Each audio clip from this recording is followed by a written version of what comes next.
우리 하나의 말씀 봅시다. 시편 90편입니다. 1절에서 10절 말씀까지.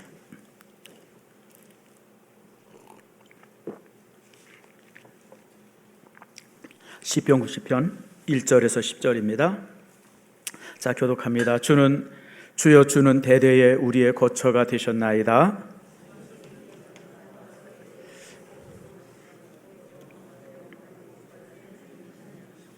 주께서 사람을 티끌로 돌아가게 하시고 말씀하시기를 너 인생들은 돌아가리라 하셨사오니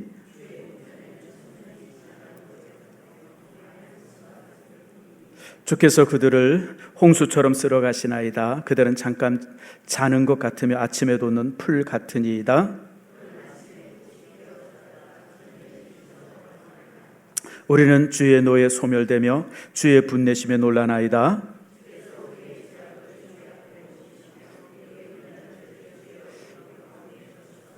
우리의 모든 날이 주의 분노 중에 지나가며 우리의 평생이 순식간에 다하였나이다.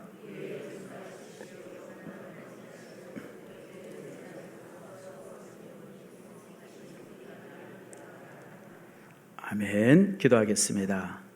하나님 감사합니다. 주께서 우리를 사랑하셔서 오늘 이처럼 귀하게 주의 말씀을 함께 나눌 수 있는 은혜를 허락하셨음을 감사합니다.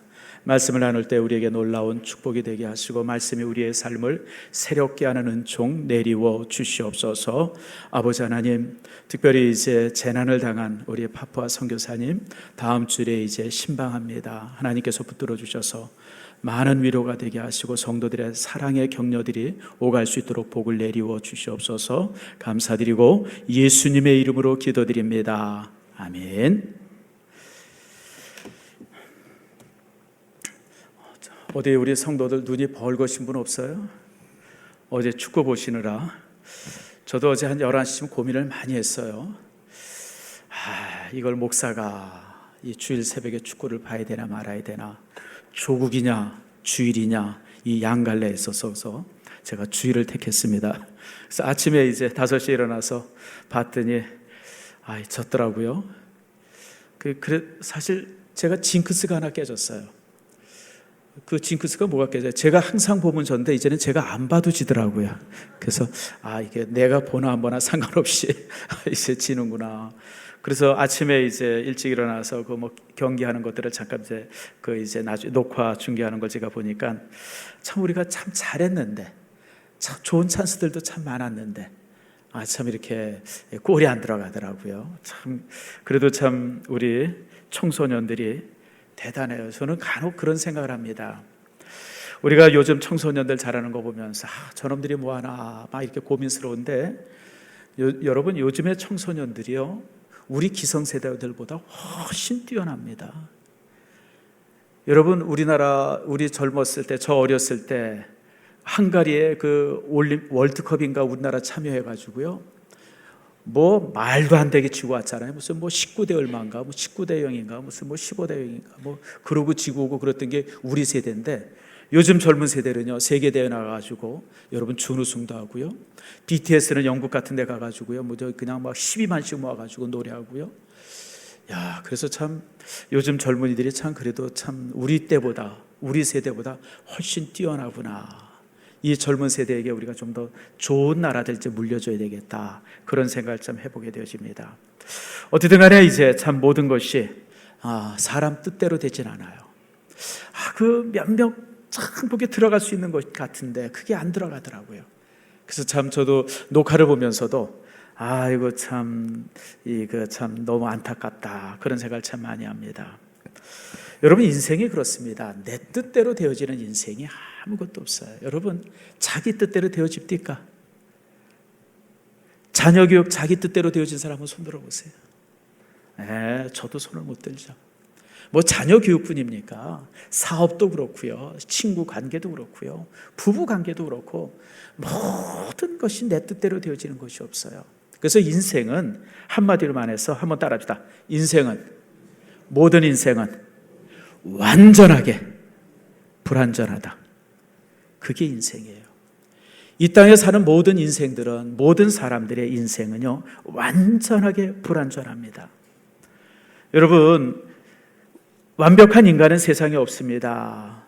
종종 우리나라에 무슨 재벌의 총수나 또 최고대학의 총장이나 대통령, 또 존경받는 목사, 이런 사람들의 삶은 참 완전할 것 같은데 가만히 들여다보면 그렇지 않아요. 지금 대통령도요, 여러분 딸내 가족이 태국으로 이민 가버렸어요. 난 참 너무 황당해요.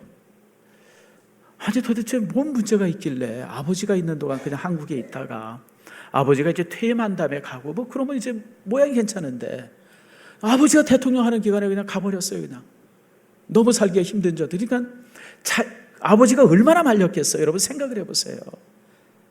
자기 딸이 이민간이 여러분 대통령으로서 얼마나 면이 안 서겠어요. 그리고 얼마나 구설수가 많겠습니까? 내가 안 봐도 뻔해요. 불러다 놓고 야단도 치고 얼르기도 하고 그냥 많이 그랬을 것 같은데 그냥 가버렸어요. 그냥 그것 때문에 또 이제 구설수가 지금 얼마나 많습니까? 심지어는 국정조사까지 하겠다고 그러는데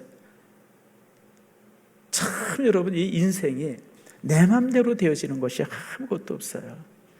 참 우리가 이처럼 이렇게 성공을 위해서 수없이 노력합니다마는 그 모든 노력과 땀의 결과가 슬픔뿐이라는 것이 참 이렇게 인생의 모습들이죠. 그래서 오늘 본문의 말씀은요, 모세가 쓴 시편이에요. 모세는 어떤 사람입니까? 자, 90편 1절 보세요. 1절 위에 괄호가 하나 쳐 있을 거예요. 괄호에 뭐라고 그럽니까? 한번 같이 한번 읽어봅시다. 시작. 하나님의 사람 모세의 기도. 여러분, 그냥 모세의 기도가 아니라 앞에 뭐가 붙었어요?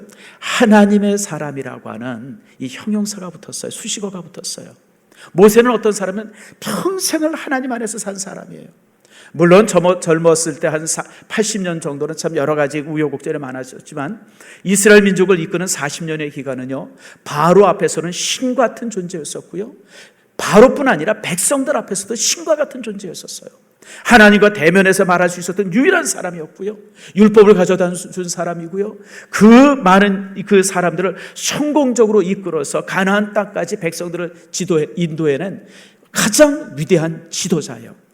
그렇게 위대한 삶을 살았던 이 모세가 모든 인생을 바라보고 자신의 인생을 바라보면서 얘기한 것이 뭐예요? 인생은 참으로 불안하다, 불안정하다, 인생은 허무하다. 그걸 말하고 있는 것이 오늘 본문의 말씀인 겁니다.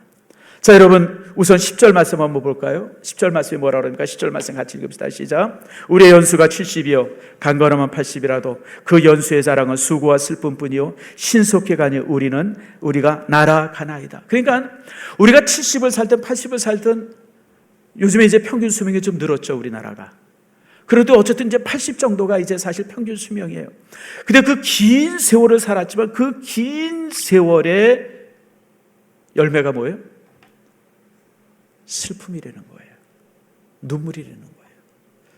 살다 보면 기쁜 일도 있고 좋은 일도 있었지만 그러나 살고 나서 가만히 들여다보니까 그냥 슬픔. 연수의 자랑은 그렇게 길게 살았던 삶의 자랑은 수고와 슬픔뿐이고 또 세월이라고 하는 것이 바람처럼 날아가서 참 80년이 긴 것 같은데 그냥 습시간에 지나가 버리는 그런 것이 우리의 인생이다. 특별히 3절에는요 이렇게 말합니다. 3절 말씀 보세요. 주께서 사람을 무엇으로요? 티끌이 뭘까요? 티끌이 먼지예요. 더스트, 먼지. 하나님께서 우리를 먼지로 그 티끌로 만드셨고 그리고 인생이 되는 것이 어느 순간 티끌처럼 사라지는 존재가 된다라고 인생을 이렇게 표현하고 있습니다. 사랑하는 성도 여러분, 그렇습니다. 이게 인생입니다. 우리가 오래 산 것 같지만 삽시간에 가고요. 또 지나온 삶을 이렇게 되돌아볼 때에 참 부끄러운 거 많고 참 창피한 거 많은 것이 우리 인생이에요. 요즘 제가 이제 토요일만 되어지면 신문에 김형욱 교수님이 쓰신 그 이제 이렇게 컬럼을 읽는 것이 아주 재미입니다. 제가 이제 어제는 좀 못 읽었는데요. 그분이 올해 이제 100세예요, 100세. 100세 살면서 그냥 지금까지 살아왔던 사람들 특별한 내용은 없어요. 그냥 지나온 얘기들 무슨 그런데 제가 그분의 글을 읽는 이유가 세상에 100세에 어떻게 이런 글을 쓸 수 있을까? 100세. 100세. 그리고 또 그분의 글의 내용들에게 가만히 보면 그 신앙인으로서 평생을 살아왔음에도 불구하고 그 이제 후회라든지 잔잔한 슬픔이라든지 이런 게 또 이렇게 녹아져 있는 것들을 이렇게 보게 되어져요. 그래서 참 그런 걸 보면서 인생이라고 하는 것이 연수의 자랑이라고 하는 것이 이렇게 참 그 슬픔뿐이구나. 그래서 이 사실을 솔로몬이 노년에 뭐라고 그럽니까? 헛되며 헛되고 헛되니 모든 것이 헛되도다. 사람이 해 아래서 수고한 모든 수고가 자기에게 무슨 유익이 있는가. 그렇게 이제 탄식하면서 자신의 인생을 말합니다. 그래서 여러분 시편 90편 말씀의 1절부터 마지막 말씀을 가만히 읽어보면요, 인생에 대한 철저한 후회나 고민이나 갈등이나 아픔들, 인생이 얼마나 불완전한 존재인가라고 하는 것을 여실히 보여주는 것이 시편 90편의 내용입니다. 우선 여러분 길게 산 것 같아도 그것이 삽시간에 지나가고요, 인생이 이룬 모든 업적들은 이 몸뿐 아니라 업적 자체도 먼지같이 사라진다는 거예요. 잘한 것도 사라지고 잘못한 것도 사라지고 다 그런다는 거예요. 특별히 9절 말씀해 보니까 우리의 모든 날이 주의 분노 중에 지나가며, 사실 이 분노 중에 지나간다고 하는 것은 무슨 뜻이냐면 환난을 말합니다. 인생이 살면서 수많은 환난 속에서 인생이 삽시간에 지나가게 되어진다. 그게 인생이다. 여러분 땅에서 고생 많이 하고 그냥 걱정 많이 하고 그러던 사람이 이렇게 말하는 거는 이해가 돼요. 근데 이게 누구의 글이라고요? 하나님의 사람? 누구요? 모세의 글이에요. 모세. 평생 하나님과 동행했던 사람인데, 평생 하나님과 함께했던 사람인데 그 사람이 자신의 인생을 그렇게 결론 짓고 있다고 하는 것이 우리에게 매우 충격적이죠. 자, 그러면 우리가 이런 인생을 그럼 우리는 어떻게 살아야 되느냐라고 하는 거예요. 여러분 이렇게 비참한 게 인생이라고 그러면, 이렇게 덧없는 것이 인생이라고 그러면, 아무 가치 없이 사라지는 것이 인생이라고 그러면 우리가 정말 어떻게 살아야 되나, 이게 참 우리 믿음의 사람들의 고민스러움이에요. 제가 전주에 책을 한 권 읽었습니다. 독일의 참 세계적인 뇌과학자인데 게랄드 휘터라고 하는 분이 있어요. 여러분 뇌과학이라고 하는 거 아시죠? 요즘에 이제 굉장히 유행하는 학문입니다. 사람의 뇌를 분석하고 인간의 뇌의 구성이나 이런 걸 통해서 이제 사람의 어떤 본질을 추정해 나가는 그런 이제 학문이 뇌과학자들인데, 특별히 뇌과학자들이 철저하게 무신론자입니다. 철저하게 무신론자예요. 사람의 뇌를 아주 그냥 기계적으로 설명을 하려, 컴퓨터처럼 설명을 하려 그래. 컴퓨터의 어떤 그런 모양으로. 그러니까 어떤 영혼이라든지 이런 것은 전혀 인정하지 않고 인간의 어떤 동물과 거의 똑같은 구조로 설명하는 게 이제 사실 이제 뇌과학자들의 보편적인 모습들입니다. 근데 제가 이번에 책을 왜 읽었냐면 이번에 책 제목이 좀 이상해요. 뇌과학자의 책 제목이 아니에요. 인간의 존중에 관한 부분을 이제 썼더라고요. 그래서 내가 관심이 있어가지고 봤는데, 그분이 인간의 뇌와 그리고 동물의 뇌를 끊임없이 비교하면서 이런 말씀을 남겨요. 인간은 태어날 때부터 내면의 지닌 존엄이라고 하는 나침판을 통해서 인간다운 삶의 의미라는 바를 따라 세상을 살아가는다.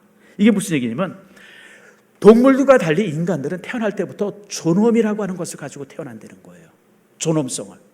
그래서 인간은 이 땅에 살면서 스스로 자신이 가지고 있는 존엄성들을 실천하고 실현해가면서 인간들은 살아간다. 그게 인간과 동물의 가장 큰 다른 점이다. 뇌를 분석해보면 인간의 뇌나 돼지의 뇌나 원숭이 뇌나 이렇게 분석해보면 거의 비슷하게 생겼어요. 거의 비슷하게 생겼어. 다르지 않아요. 그런데 놀라운 사실은 그 인간은 태어날 때부터 존엄하게 태어났고 그 본성 가운데서 존엄이라고 하는 본성이 있고 그것이 인간의 삶의 나침판이 된다는 거예요. 그래서 스스로 존엄을 찾고 자신을 존엄하게 만드는 게 인간의 모습이다. 저는 이 글을 읽으면서 제가 너무 놀랐어요. 아니 세상에 어떻게 뇌과학자가 이런 얘기를 하나. 뇌과학자는 철저하게 무신론자거든요. 인간을 철저하게 기계적으로만 설명을 해요. 꿈이라든지 영혼이라든지 이런 거는 저 씨도 안 먹히죠. 그런데 이 휘테커라고 하는 분의 이 게랄드 휘터라고 하는 분의 책을 보면 그분은 종종 성경을 인용하기도 하고, 나 깜짝 놀랐어요. 어떻게 뇌과학자가 성경을 인용하나? 그리고 이제 가장 중요한 것은 인간은 태어날 때부터 존엄하게 태어났다. 그걸 이제 얘기하더라고요. 그렇습니다. 인간은요, 비록 티끌 같고 들의 풀 같지만 여러분 인간 스스로는 존엄하게 태어난 존재고요. 그것이 바로 이제 인간이 이렇게 동물과 다르죠. 그렇습니다. 여러분 창세기 1장 보세요. 2장도 보세요. 하나님께서 세상을 다 말씀으로 창조하셨지만 인간만큼은 손으로 빚으셨어요.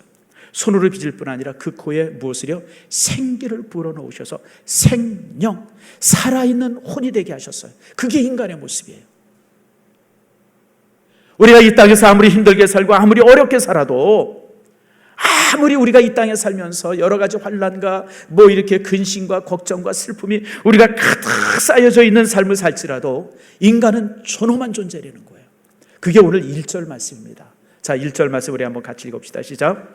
주여, 주는 대대에 우리의 거처가 되셨나이다. 대대에 우리의 거처가 되셨다. 이게 무슨 뜻이죠? 이 거처라고 하는 말은 뭐 지나갈 때 이게 잠깐 들리는 텐트나 무슨 뭐 이렇게 집이나 이런 걸 말하는 게 아니라 가정이라고 하는 뜻이에요. 하나님께서는 내 삶의 가정이 되셨습니다. 이게 무슨 뜻이냐면, 내가 태어날 때 하나님으로부터 태어났고, 내가 일생에 살아가면서 하나님과 함께 살아가고, 그리고 이제 내가 돌아가야 할 곳이 하나님입니다. 그러면서 사실 1절에 주여, 주는 대대에 우리가 거처가 되셨나이다라고 고백을 합니다. 여러분, 사실 이 1절 말씀은요, 시편 90편의 도입부면서 사실은 결론이기도 합니다. 우리가 비록 이 땅에서 이렇게 수고와 슬픔과 티끌과 같이 온갖 환난 속에서 살아갔지만, 그러나 우리 일생은 하나님으로부터 비롯되어졌고 하나님과 함께하고 그리고 결국 하나님께로 돌아가는 존재가 우리 인생입니다. 그걸 말하고 있어요. 사랑하는 성도 여러분, 그렇기 때문에 우리는 우리 자신을 항상 존엄하게 생각해야 돼요. 사랑해야 돼요. 여러분 자신을 지극히 사랑하기를 축복합니다. 지금 자신의 모습이 어떠하든지 상관없이 나는 존엄한 존재라고 하는 것을 잊지 말길 바랍니다. 나는 존엄한 존재예요. 여러분, 요즘에 이제 종종 보게 되는 북한 아이들, 뭐 우리가 이제 김정은에 대해서 뭐 이렇게 그러면 뭐 지도자의 존엄을 훼손했다고, 내가 이게 2부에 뵀다만 얘기합니다. 지랄 같은 놈들이 다 있어요. 별 거지 같은. 아니, 김정은이가 왜 존엄해? 김정은이가 그런 놈들이 정말 쓰레기 같은 놈들이고, 정말 이 땅을 정말 피로 물들이려고 하는 놈들인데, 여러분, 김정은이 같은 놈들은 하나도 존엄하지 않아요. 누가 존엄해요? 따라합시다. 내가 존엄하다. 내가 존엄한 존재예요. 김정은이와 비교할 수 없을 정도로 존엄한 존재가 여러분 한 명 한 명 개인이라고 하는 사실을 여러분 잊지 마세요. 하나님께서 여러분을 빚으셨고요, 하나님께서 여러분을 이 땅에 보내주셨고요, 지금도 하나님께서 여러분과 함께 하시고, 그리고 하나님께서 여러분들을 다 자신의 나라 천국으로 불러들이려고 그렇게 간수하고 있는 존재가 저와 여러분이에요. 그러면 여러분들 항상 나는 존엄한 자라고 하는 것을 잊지 마세요. 그렇기 때문에 우리는 이 땅에서 기쁨으로 살아야 돼요. 기쁨으로 내 삶을 즐거워하면서 살아야 돼요. 우리가 물론 살다 보면 오늘 본문에 있는 말씀처럼 힘들 때도 있고 어렵고 짜증날 때도 있어요. 그러나 여러분, 비록 그런 때가 있을지라도 나는 하나님 앞에 존엄한 자로서 하나님께서 내게 주신 이 삶을 정말 기쁨으로 살고 즐거움으로 살아야 돼요. 그렇게 살아야 돼요. 대구에 가니까 김광석 거리라고 있더라고요. 나는 대구 가서 김광석이 대구 사람인 줄 알았어요. 근데 김광석의 노래가 좋아하는 사람들도 많이 있죠. 저도 김광석 노래들이 이렇게 아주 감성적이고 구슬퍼서 나름대로 그냥 우리 정서랑 비슷한 것 같아서. 근데 김광석 노래가요, 굉장히 우울해요. 근데 결국 그 자신의 노래의 우울에 덫에 걸려서 자살하고 말죠. 그 사람의 노래 중에 서른 즈음이라는 노래가 있습니다. 여러분, 그 사람이 가지고 있는 노래 중에 아주 최고 히트한 노래죠. 뭐 어느 노부부의 뭐 이렇게 뭐 그런 거, 그 다음에 또 뭐 있죠? 뭐 이렇게 군대 간 아들, 뭐 그런 얘기들, 뭐 그 다음에 서른 즈음, 그 사람 불렀던 노래들 중에 아주 히트곡인데, 거기 그 사람 그 서른 즈음의 마지막 구절에 이런 게 있어요. 내가 떠나 보낸 것도 아닌데, 내가 떠나온 것도 아닌데, 조금씩 잊혀져 간다. 머물러 있는 사랑인 줄 알았는데 또 하루 멀어져 간다. 매일 이별하며 살고 있구나. 매일 이별하며 살고 있구나. 그러니까 자신이 살아왔던 삶의 그 많은 이런 것들을 보면서 스스로 매일 이별하면서 산다고 얘기를 해요. 결국 자기 노래에 덫에 걸려서 죽고 자살하죠. 여러분, 우리 인생을 바라볼 때 똑같이 아픔이 있고 어려움이 있지만 매일 이별하면서 산다고 생각하는 사람은 자살할 수밖에 없어요. 그런데 매일 아프기도 하고 힘들기도 하고 환난도 있지만 하나님이 내 삶의 영원한 거처가 되십니다라고 하는 것을 고백하면요, 또 그렇게 믿는 사람은 인생을 전혀 다르게 살아요. 어떻게 살아요? 즐겁게 살아요. 행복하게 살아요. 여러분, 오늘 날씨가 얼마나 화창합니까? 아침에 참 제가 이제 교회 오기 위해서 이제 마당에 나가가지고 한번 휙 한번 돌아보는데 공기가 얼마나 상쾌한지 몰라요. 그때 햇빛이 얼마나 또 쨍한지 몰라요. 야, 참 오늘 날이 얼마나 좋은가. 여러분, 한날을 이렇게 살아간다고 하는 것 자체가 얼마나 기쁩니까? 그러면 여러분들, 살아있는 것이 축복이고 또 이렇게 내가 오늘 아침에 이게 일어난 것이 축복이고 뭐 이런 가운데서 여러분들을 정말 기쁨으로 사는 축복이 여러분 속에 있기를 바랍니다. 하루를 즐겁게 사세요. 여러분, 오늘 하루를 행복하게 사는 사람이 평생 행복하게 살아요. 제발 걱정하고 근심하고 그러지 마세요. 예수님께서 뭐라 그래요? 내일 일을 어떻게 하지 말아라? 여러분, 내일 하늘이 무너진다 할지라도 오늘을 행복하게 사세요. 그게 신앙인의 삶이에요. 어떤 고승이 있었다 그래요. 아주 유명한 고승인데 어떤 청년이 이제 고승과 같이 식사를 하면서 물어봤답니다. 스님, 스승님도 돌을 닦습니까? 그랬더니 그래, 내가 돌을 닦지. 어떻게 돌을 닦습니까? 물어봤더니 이 스승이 이제 뭐라고 대답? 나는 밥 먹을 때 밥 먹고 배고프면 밥 먹고 피곤하면 잔다. 그게 도 닦는 거다. 그러니까 이 청년이 너무, 아니 그건 나도 하는데 그게 무슨 도 닦는 거냐고. 그랬더니 이 사람이, 이 스승이라는 사람이, 고승이 그러더래요. 너희들은 밥 먹으면서 걱정 되게 많이 하고, 밥 먹으면서도 걱정 되게 많이 하고, 잠잘 때도 안 자고 이런저런 걱정에 시달리잖아. 그 너희들은 아니야. 나는 밥 먹을 때는 오직 밥만 먹고 잠잘 때는 오직 잠만 자고. 여러분, 이 고승은요, 예수님을 알았어요. 예수님은 뭐라 그래요? 한날의 괴로움은 그날에 속한 거예요. 내일 일을 어떻게 하지 말아라? 염려하지 마라. 그저 오늘을 행복하게 살려는 거예요. 한번 따라합시다. 아모르, 파티. 아모르가 뭐예요? 아모르는 여러분 잘 알잖아요. 우리 화장품에 뭐가 있어요? 아모레가 있잖아요. 아모르는 사랑하다라고 하는 뜻이에요. 파티는 뭘까요? 파티를 사랑하려나 보다. 아니요, 파티는 라틴어로 운명이라는 뜻이에요. 아모르 파티, 그러면 이게 무슨 뜻이냐면 운명을 사랑하라, 이런 뜻입니다. 자기에게 주어진 운명, 내게 어떤 운명이 주어졌는지 몰라요. 제게는 목사의 운명이 주어졌어요. 여러분에게는 주부의 운명이 주어지기도 하고, 또 이제 어떤 집사나 권사의 운명이 주어지기도 했어요. 또 어떤 사업을 하는 운명들이 주어졌어요. 여러분들이 각자 다른 운명이 주어져 있는데 자신에게 주어진 운명이 무엇이든지 그것을 사랑하려는 거예요. 그것이 인생이라는 거예요. 그러니까 남이 살아가는 인생 바라보고 나도 저렇게 살았으면 좋겠다, 저건 좋겠다, 여러분 그런 생각하지 말고 내게 주어진 운명, 내게 주어진 삶을 그저 기쁘게 살려. 그게 여러분 신앙인의 삶이에요. 아모르 파티 꼭 위해서 여러분 어디 가서 이렇게 이 얘기를 하면 여러분 잘난 척 되게 하는 거예요. 또 이제 모자란 사람은 조금 아는 사람은 파티를 사랑하려나 보다, 오늘 어디 파티 가자고 그럴 거예요. 그게 아니라 파티는 뭐냐면 운명이라는 뜻이에요. 여러분, 개한테 배워야 돼요. 개한테 배우세요. 아니, 개한테 뭐 배울 게 있나? 여러분, 개 가만히 보세요. 우리가 집에 들어가면요, 개가 주인 만나면 그냥 어떻게 해요? 난리가 나잖아요. 난리가 그냥 펄떡펄떡 뛰고 와서 핥고 그냥 막. 개는요, 그 시간에 그게 전부예요. 그러다 밥을 탁 주면요, 밥 먹는데 미쳐요. 그냥. 그래서 주인이 옆에 오면 어떻게 합니까? 막 으르렁거리면서 이놈의 새끼가 주인도 못 알아본다고 때리지만, 공 하나 주면요, 요만한 공 하나 주면요, 걔는 그 공이 우주 전체 그냥 그 공 가지고 하루 종일 놀아. 우리 인간은 밥 먹을 때 뭐예요? 잡생각하고, 공 하나 주면 딴 생각하고, 그냥 우리는 몰입할 줄 몰라요. 몰입할 줄을 몰라요. 몰입할 줄을 모르니까 항상 근심이 많고 걱정. 여러분 그렇게 사시면서 여러분들의 삶에 무엇이 있든 간에 그 한 가지에 몰입을 하고 그리고 그것을 가지고 그렇게 사세요, 여러분들. 응? 그렇게 살아야 돼요.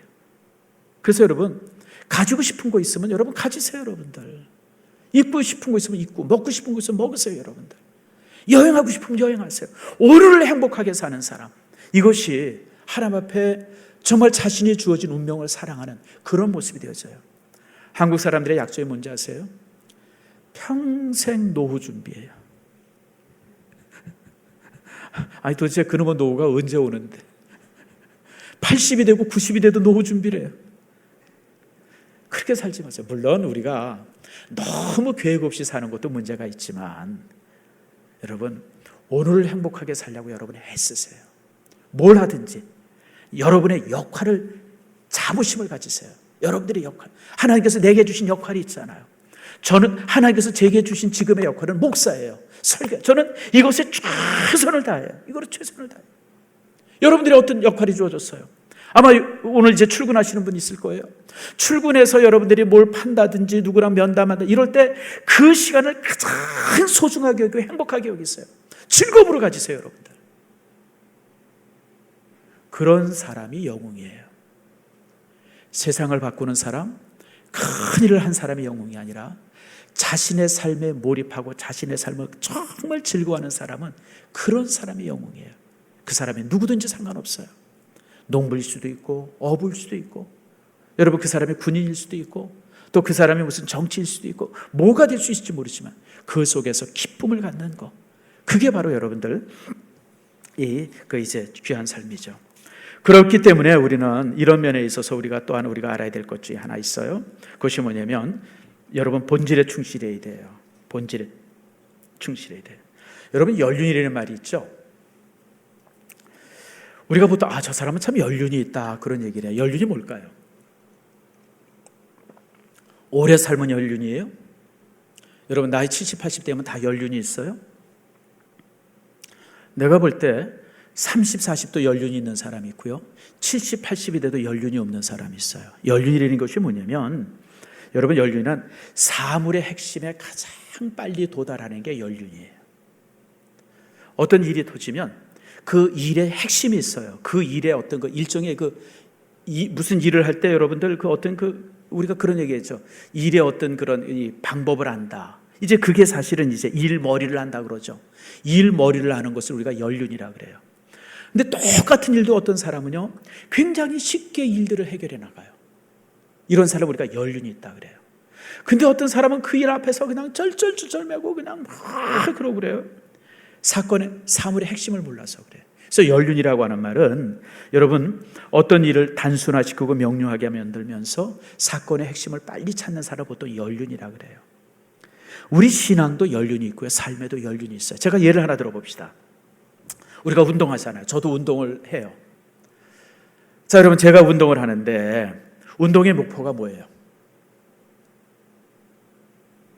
우리 여기 보니 이정원 장로님의 그래도 운동을 그나마 좀 하는 것 같은데 장로님 운동하는 목적이 뭐예요? 네? 맞아요. 건강이에요. 건강. 장로님이 연륜이 있어요. 설교를 오래 듣다 보니까 연륜이 있어요. 여러분 우리가 운동하는 목적은 건강이에요. 건강.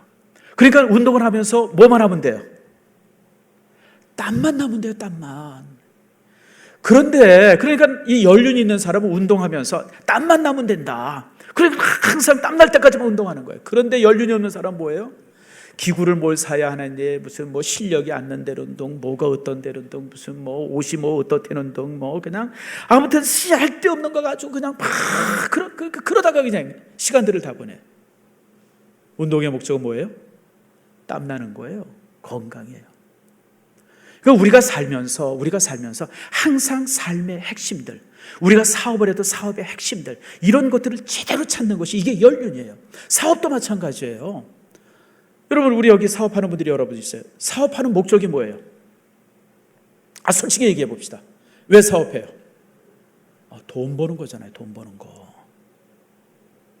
여러분 돈 쓰려고. 나는 기업인들에게 종종 우리 이 매스컴이나 이런 데서 기업의 어떤 윤리가 잘못됐다 뭐 이런 얘기하는데 나는 그 말들이 들을 때마다 정말 참 거지 같은 말이라고 생각해요. 아니 우리나라 기업인들이 재벌 총수가 사회사업 하려고 여러분 사업해요? 돈 벌려고 사업하지. 그 사람들의 목적은 오직 돈 버는 것이 목적이에요. 사업도 마찬가지로 돈 버는 게 목적이에요. 돈 버는 게. 그런데 여러분, 진짜 사업의 목적이 돈 버는 겁니까? 아니죠. 행복이에요, 행복. 그 물질을 얻어서 뭔가 사업을 해서 내 삶이 좀 더 나아지고 행복하기를 위해서 우리가 사업하고 돈을 버는 거예요. 그런데 종종 사업하는 사람들이 무슨 생각을 하냐면 그냥 이 돈 버는 게 목적이 되니까 자신의 행복이나 건강이나 이런 거 싹 망쳐버려요. 그래서 나중에 돈만 하나 남아요. 정작 사업의 목적은 행복인데 행복은 사라져버리고 뭐만 남아요? 돈만 있는 거죠.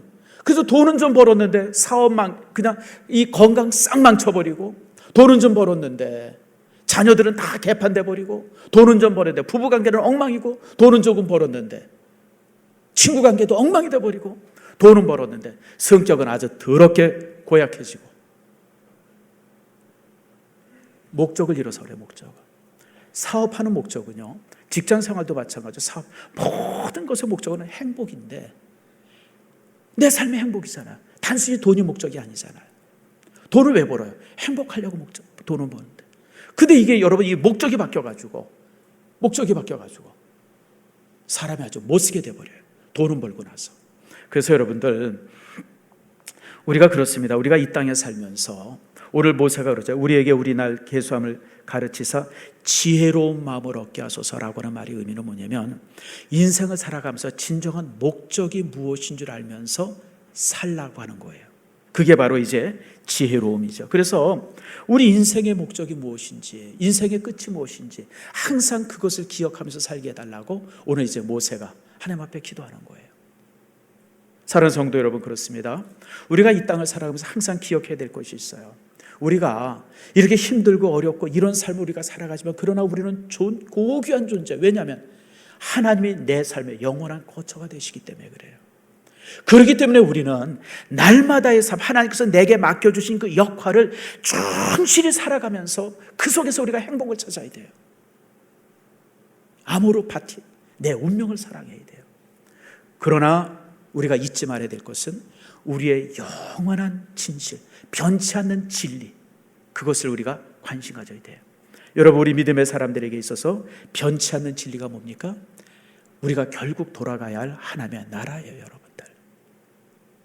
그것이 우리의 변치 않는 진리 아니에요. 그것을 바라보면서 우리가 이제 살아가야 된다라고 하는 겁니다. 메멘토 모리라고 하는 말이 있어요. 메멘토 모리. 혹시 들어보셨는지 모르겠어요. 메멘토는 그 메모리, 기억하려는 뜻이에요. 라틴어로. 모리는 무슨 뜻이냐면 모리는 죽음이라는 뜻이에요. 메멘토 모리. 죽음을 기억하라. 이게 어디에서 쓰여졌던 말이냐면 로마의 장군들이 이렇게 그 큰 승리를 하고 돌아오면 이제 황제가 이제 승리의 기념 이 패를 준다 그래요. 그 승리 어디에서 승리하고 무슨 장군 어디에서 승리했으니까 축하한다. 패를 주는데 항상 그 밑에 써 있는 글이 뭐냐면 메멘토 모리. 그러나 죽음을 기억해라. 그걸 항상 썼다고 합니다. 그게 뭐냐면 이제 생애 최고의 날에 자신의 끝이 있다고 하는 것을 기억하라고 하는 그런 뜻이에요. 재밌는 것이 베르사체라고 하는 화장품에서 향수를 만들었는데 향수 이름이 뭐냐면 그 바나스타라고 하는 향수가 있어요.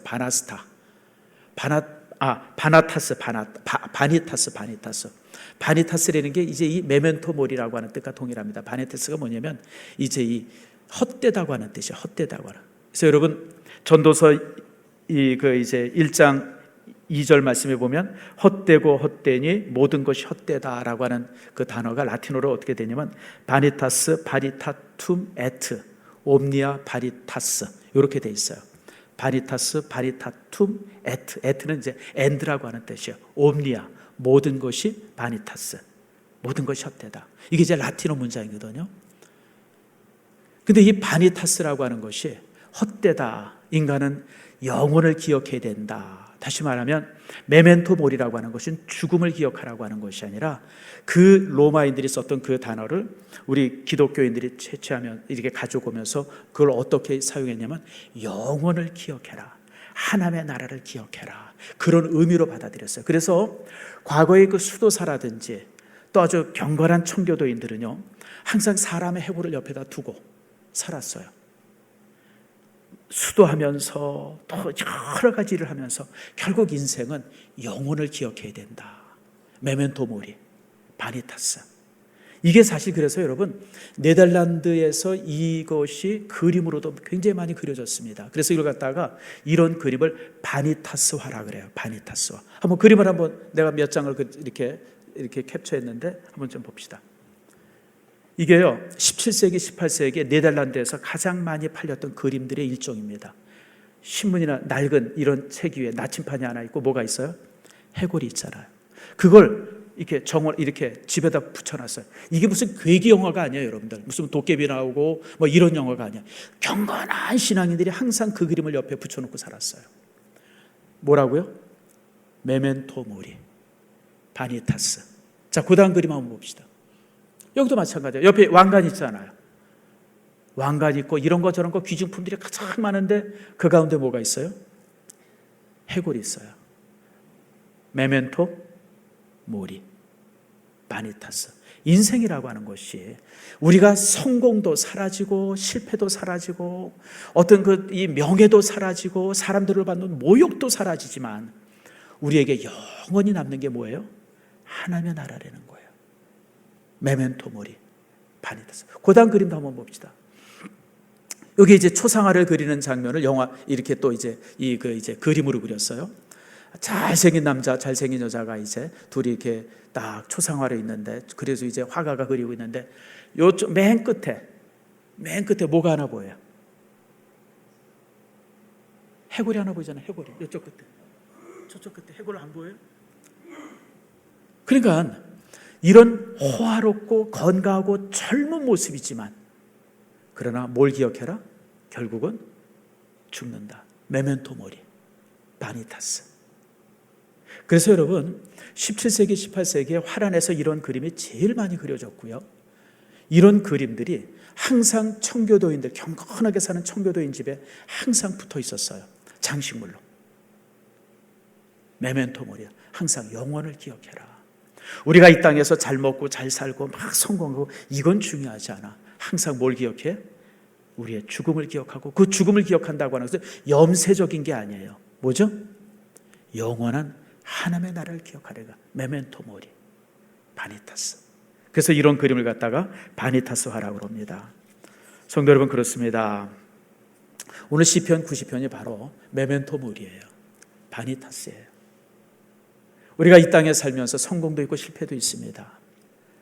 이 땅에 살면서 명예도 있고 어떤 때는 모욕도 있어요. 별의별 일을 다 겪으면서 삽니다. 그게 이제 시편 90편의 내용이에요. 그게 인생인데, 그러나 그렇기 때문에 인생의 모든 목표를 두지 말고 우리가 하나님 나라를 목표로 두고 영혼을 소망하면서 살아라. 그게 시편 90편의 목적입니다. 그래서 여러분들 시편 90편의 말씀을 통해서 정말 영원히 변치 않는 것이 무엇인가, 그것에 대한 관심들, 또 그것을 바라보고 또 그것에, 그리고 이제 매일 살아가는 삶에서 너무 여러분 삶에 집착하지 말고 그저 시간 주어진 상황을 기쁘게 살아가세요. 자, 여러분 여기 14절 말씀 보세요. 특별히 14절 말씀 결론입니다. 14절 보니까, 자, 아침에, 언제요? 언제? 아침에. 그날을 시작할 때 아침에. 어제까지는 그저 힘들고 고통스럽고 어렵고 고민스러운 일들이 가득 찼어요. 자, 한잠 자고 나서 그 다음날 아침이 됐어요. 아침에 주의 인자하심이 우리를 만족하게 하사 우리를 일생 동안 즐겁고 기쁘게 하소서. 이렇게 살려는 거예요. 어제 있었던 근심 그대로 갖지 말고 아침 되어지면 전혀 새날을 가진 거예요. 그 어제까지 있었던 그 고민들, 아픔들, 슬픔들 다 버리고 아침에는 즐겁고 소망을 갖고 감사함으로 그 하루를 살아라. 이게 우리 신앙인들의 삶이에요.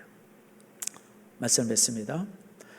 세상이 쉽지 않죠. 어렵습니다. 그럴지라도 여러분들 자신을 존중히 여기고 자신을 존엄하게 여기세요.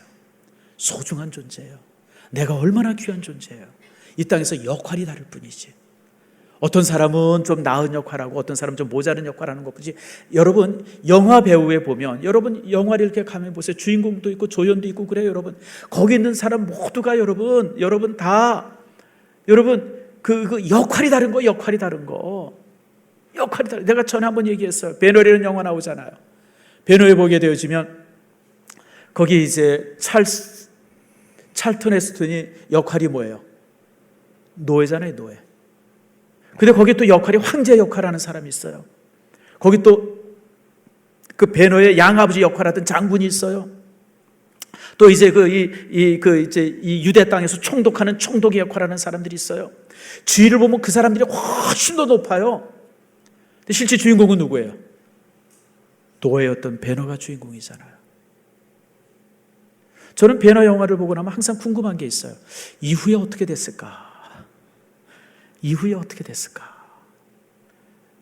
배너가 이후에 어떤 삶을 살았을까? 소설이니까 이제 거기서 맞춰졌지만 여러분 그래요. 우리가 이 땅에서 역할은 노예일 수도 있고요, 자정주부도 있어요, 보잘것없을 수도 있어요. 그러나 여러분 우리의 인생에 있어서 주인공은 누구예요? 나예요. 여러분들 자신을 존엄하게 여기세요. 그리고 날마다 아침마다 행복하게 사세요. 새날을 주신 것을 감사하고 사세요. 그리고 영원히 변치 않는 하나님의 나라, 그것을 항상 소망하세요. 메멘토 모리, 영혼을 기억하세요. 세상은 바니타스, 여러분 세상은 다 헛된 거예요. 명예도 헛되고요, 주기도 헛돼요. 대단한 것들 다 헛됩니다. 그런 거 여러분 그게 영원할 거라고 잡지 마시고 영원한 하나님의 나라를 소망해서 살아가는 여러분들 모두가 되어지기를 축복합니다.